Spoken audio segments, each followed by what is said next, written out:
4 जनवरी 2025। मीठे बच्चे, तुम अशरीरी बन जब बाप को याद करते हो तो तुम्हारे लिए यह दुनिया ही खत्म हो जाती है। देह और दुनिया भूली हुई है। प्रश्न, बाप द्वारा सभी बच्चों को ज्ञान का तीसरा नेत्र क्यों मिला है? उत्तर, अपने को आत्मा समझ बाप जो है जैसा है उसी रूप में याद करने के लिए तीसरा नेत्र मिला है। परंतु यह तीसरा नेत्र काम तब करता है जब पूरा योग युक्त रहे, अर्थात एक बाप से सच्ची प्रीत हो, किसी के नाम रूप में लटके हुए न हो। माया प्रीत रखने में ही विघ्न डालती है, इसी में बच्चे धोखा खाते हैं। गीत, मरना तेरी गली में। ओम शांति। सिवाय तुम ब्राह्मण बच्चों के इस गीत का अर्थ कोई समझ ना सके। जैसे वेद शास्त्र आदि बनाए हैं, परंतु जो कुछ पढ़ते हैं उसका अर्थ नहीं समझ सकते। इसलिए बाप कहते हैं, मैं ब्रह्मा मुख द्वारा सब वेदों शास्त्रों का सार समझाता हूँ। वैसे ही इन गीतों का अर्थ भी कोई समझ नहीं सकते। बाप ही इनका अर्थ बताते हैं। आत्मा जब शरीर से न्यारी हो जाती है तो दुनिया से सारा संबंध टूट जाता है। गीत भी कहता है, अपने को आत्मा समझ अशरीरी बन बाप को याद करो तो ये दुनिया खत्म हो जाती है। ये शरीर इस पृथ्वी पर है, आत्मा इनसे निकल जाती है तो फिर उस समय उनके लिए मनुष्य सृष्टि है नहीं। आत्मा नंगी बन जाती है। फिर जब शरीर में आती है तो पाठ शुरू होता है। फिर एक शरीर छोड़ दूसरे में जाकर प्रवेश करती है। वापस महतत्व में नहीं जाना है, उड़कर दूसरे शरीर में जाती है। यहाँ इस आकाश तत्व में ही उनको पाठ बजाना है, मूल वतन में नहीं जाना है। जब शरीर छोड़ते हैं तो न यह कर्म बंधन न वह कर्म बंधन रहता है। शरीर से ही अलग हो जाते हैं ना। फिर दूसरा शरीर लेते तो वह कर्म बंधन शुरू होता है। यह बातें सिवाय तुम्हारे और कोई मनुष्य नहीं जानते। बाप ने समझाया है, सब बिल्कुल ही बेसमझ हैं, परंतु ऐसे कोई समझते थोड़े हैं। अपने को कितना अक्लमंद समझते हैं, पीस प्राइज देते रहते हैं। यह भी तुम ब्राह्मण कुलभूषण अच्छी रीति समझा सकते हो। वह तो जानते ही नहीं कि पीस किसको कहा जाता है। कोई तो महात्माओं के पास जाते हैं कि मन की शांति कैसे हो। यह तो कहते हैं वर्ल्ड में शांति कैसे हो। ऐसे नहीं कहेंगे कि निराकारी दुनिया में शांति कैसे हो। वह तो है ही शांति धाम। हम आत्माएं शांति धाम में रहती हैं, परंतु यह तो मन की शांति कहते हैं। वह जानते नहीं कि शांति कैसे मिलेगी। शांति धाम तो अपना घर है, यहाँ शांति कैसे मिल सकती। हाँ, सत्युग में सुख शांति संपत्ति सब है, जिसकी स्थापना बाप करते हैं। यहाँ तो कितनी अशांति है, यह सब अब तुम बच्चे ही समझते हो। सुख शांति संपत्ति भारत में ही थी, वह वर्षा था बाप का, और दुख अशांति कंगालपना यह वर्षा है रावण का। ये सब बातें बेहद का बाप बैठ बच्चों को समझाते हैं। बाप परम धाम में रहने वाला नॉलेजफुल है, जो सुख धाम का हमको वर्षा देते हैं। वह हम आत्माओं को समझा रहे हैं। यह तो जानते हो, नॉलेज होती है आत्मा में, उनको ही ज्ञान का सागर कहा जाता है। वह ज्ञान का सागर इस शरीर द्वारा वर्ल्ड की हिस्ट्री ज्योग्राफी समझाते हैं। वर्ल्ड की आयु तो होनी चाहिए ना, वर्ल्ड तो है ही, सिर्फ नई दुनिया और पुरानी दुनिया कहा जाता है, यह भी मनुष्यों को पता नहीं। न्यू वर्ल्ड से ओल्ड वर्ल्ड होने में कितना समय लगता है तुम बच्चे जानते हो।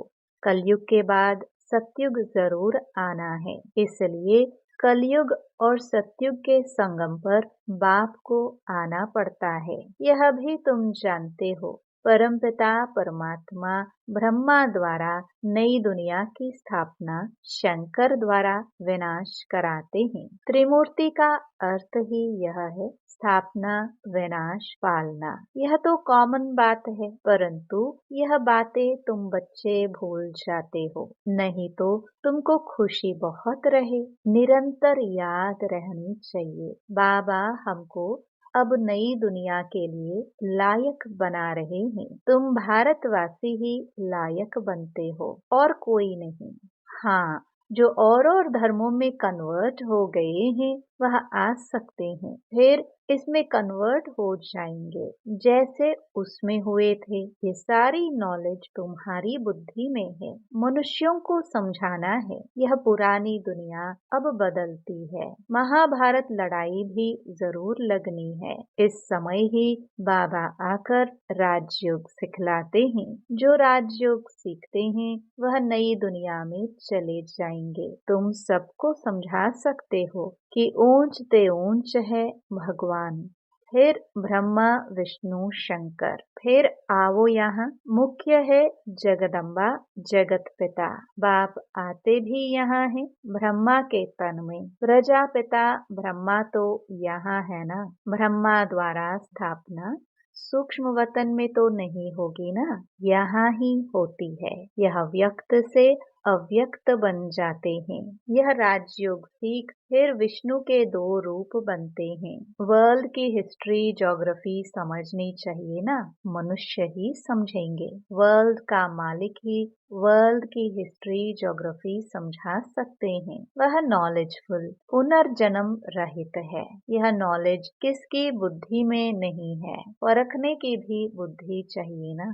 कुछ बुद्धि में बैठता है या ऐसे ही है, नब्ज देखनी चाहिए। एक अजमल खां नामी ग्रामी वैद्य होकर गया है। कहते हैं देखने से ही उनको बीमारी का पता पड़ जाता था। अब तुम बच्चों को भी समझना चाहिए कि यह लायक है या नहीं। बाप ने बच्चों को ज्ञान का तीसरा नेत्र दिया है, जिससे तुम अपने को आत्मा समझ बाप जो है जैसा है उसको उसी रूप में याद करते हो। परंतु ऐसी बुद्धि उनकी होगी जो पूरा योग युक्त होंगे, जिनकी बाप से प्रीत बुद्धि होगी। सब तो नहीं है ना, 1-2 के नाम रूप में लटक पड़ते हैं। बाप कहते हैं प्रीत तो मेरे साथ लगाओ ना। माया ऐसी है जो प्रीत रखने नहीं देती है। माया भी देखती है। हमारा ग्राहक जाता है तो एकदम नाक कान से पकड़ लेती है। फिर जब धोखा खाते हैं तब समझते हैं माया से धोखा खाया।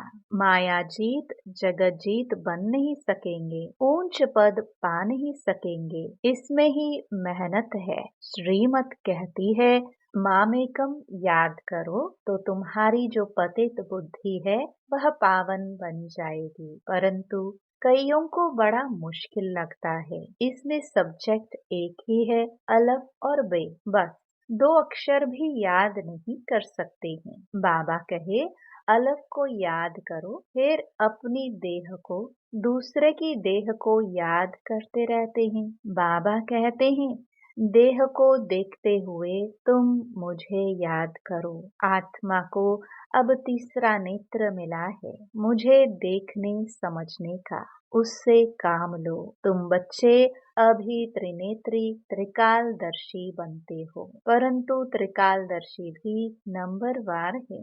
नॉलेज धारण करना कोई को मुश्किल नहीं है, बहुत ही अच्छा समझते हैं, परंतु योग बल कम है।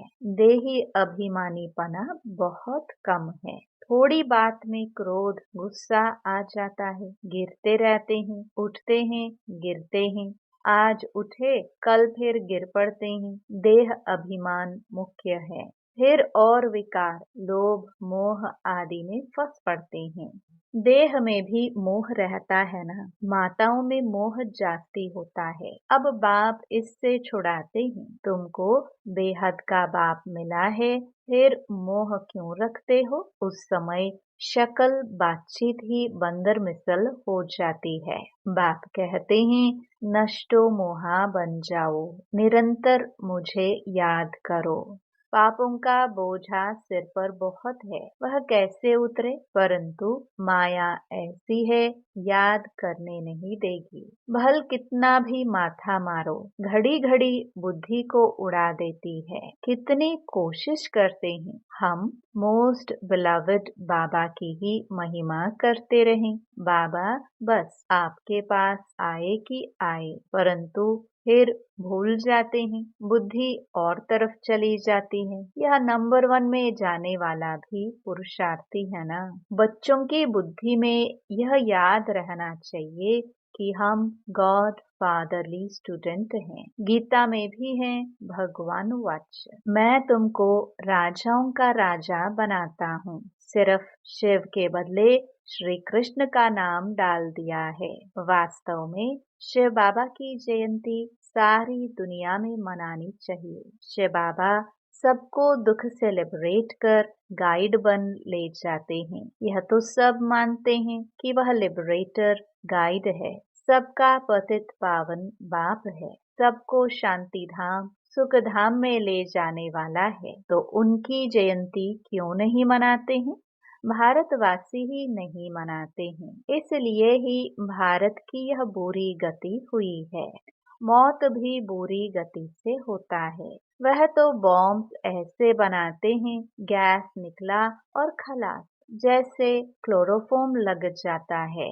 यह भी उन्हों को बनाने ही है। बंद होना इम्पॉसिबल है। जो कल्प पहले हुआ था सो अब रिपीट होगा। इन मुसलों और नेचुरल कैलामिटी से पुरानी दुनिया का विनाश हुआ था, सो अभी भी होगा। विनाश का समय जब होगा, ड्रामा विनाश जरूर कराएगा। रक्त की नदियां यहाँ बहेंगी। सिविल वॉर में एक दो को मार डालते हैं ना, तुम्हारे में भी थोड़े जानते हैं कि यह दुनिया बदल रही है। अब हम जाते हैं सुख धाम, तो सदैव ज्ञान के अतीन्द्रिय सुख में रहना चाहिए। जितना याद में रहेंगे उतना सुख बढ़ता जाएगा। छीछी देह से नष्टो मोहा होते जाएंगे। बाप सिर्फ कहते हैं अलफ को याद करो तो बे बादशाही तुम्हारी है। सेकंड में बादशाही, बादशाह को बच्चा हुआ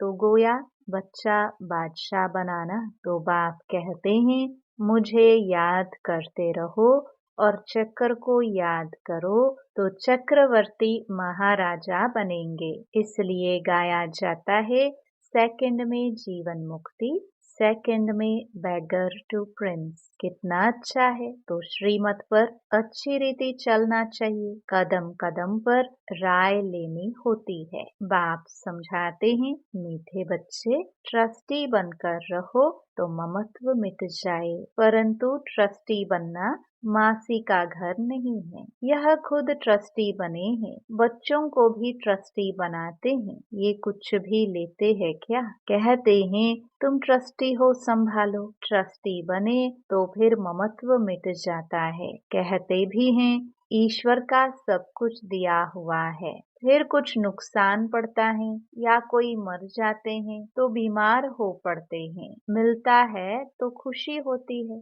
जबकि कहते हो ईश्वर का दिया हुआ है तो फिर मरने पर रोने की क्या दरकार है। परंतु माया कम नहीं है, मासी का घर थोड़े ही है। इस समय बाप कहते हैं तुमने हमको बुलाया है कि इस पतित दुनिया है, हम नहीं रहना चाहते हैं, हमको पावन दुनिया में ले चलो, साथ ले चलो। परंतु इसका अर्थ भी समझते नहीं। पतित पावन आएगा तो जरूर शरीर खत्म होंगे ना, तब तो आत्माओं को ले जाएंगे। तो ऐसे बाप के साथ प्रीत बुद्धि होनी चाहिए। एक से ही लव रखना है, उनको ही याद करना है। माया के तूफान तो आएंगे, कर्मेंद्रियों से कोई विक्रम नहीं करना चाहिए, वह बेकायदा हो जाता है। बाप कहते हैं मैं आकर इस शरीर का आधार लेता हूँ, यह इनका शरीर है ना, तुमको याद बाप को करना है। तुम जानते हो ब्रह्मा भी बाबा, शिव भी बाबा है। विष्णु और शंकर को बाबा नहीं कहेंगे। शिव है निराकार बाप, प्रजापिता ब्रह्मा है साकारी बाप। अब तुम साकार द्वारा निराकार बाप से वर्षा ले रहे हो। दादा इनमें प्रवेश करते हैं तब कहते हैं दादे का वर्षा बाप द्वारा हम लेते हैं। दादा ग्रैंडफादर है निराकार, बाप है साकार। यह वंडरफुल नई बातें है ना। त्रिमूर्ति दिखाते हैं परंतु समझते नहीं। शिव को उड़ा दिया है। बाप कितनी अच्छी अच्छी बातें समझाते हैं तो खुशी रहनी चाहिए। हम स्टूडेंट हैं, बाबा हमारा बाप टीचर सतगुरु है। अभी तुम वर्ल्ड की हिस्ट्री ज्योग्राफी बेहद के बाप से सुन रहे हो, फिर औरों को सुनाते हो। यह 5000 वर्ष का चक्र है। कॉलेज के बच्चों को वर्ल्ड की हिस्ट्री ज्योग्राफी समझानी चाहिए। 84 जन्मों की सीढ़ी क्या है, भारत की चढ़ती कला और उतरती कला कैसे होती है, ये समझाना है। सेकंड में भारत स्वर्ग बन जाता है, फिर 84 जन्मों में भारत नरक बनता है। यह तो बहुत ही सहज समझने की बात है। भारत गोल्डन एज से आयरन एज में कैसे आया है, यह तो भारतवासियों को समझाना चाहिए, टीचर्स को भी समझाना चाहिए। वह है जिस्मानी नॉलेज, यह है रूहानी नॉलेज। वह मनुष्य देते हैं, यह गॉड फादर देते हैं। वह है मनुष्य सृष्टि का बीज रूप, तो उनके पास मनुष्य सृष्टि का ही नॉलेज होगा। अच्छा, मीठे मीठे सिखिलदे बच्चों प्रति माता पिता बाप दादा का याद प्यार और गुड मॉर्निंग। रूहानी बाप की रूहानी बच्चों को नमस्ते। धारणा के लिए मुख्य सार। पहला, इस छीछी देह से पूरा नष्टो मोहाबन ज्ञान के अतीन्द्रिय सुख में रहना है। बुद्धि में रहे अब यह दुनिया बदल रही है, हम जाते हैं अपने सुखधाम। दूसरा, ट्रस्टी बनकर सब कुछ संभालते हुए अपना ममत्व मिटा देना है। एक बाप से सच्ची प्रीत रखनी है। कर्मेंद्रियों से कभी भी कोई विक्रम नहीं करना है। वरदान, ब्रह्मा बाप समान श्रेष्ठ ते श्रेष्ठ तस्वीर बनाने वाले परोपकारी भव।